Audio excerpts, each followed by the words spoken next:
এটা ছিল জগদ্ধাত্রী পুজোর অষ্টমীর সকাল।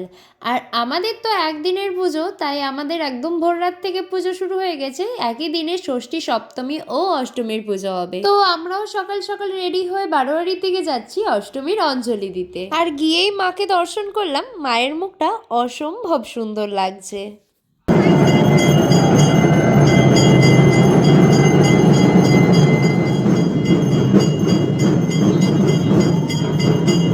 তারপর সেই ভিড়ে তো আমরাও সামিল হলাম, তবে এত ভিড় ছিল যে ফার্স্ট রাউন্ডে আর আমাদের অঞ্জলি দেওয়ার সুযোগ হয়নি, তাই সেকেন্ড রাউন্ডে অঞ্জলি দিলাম।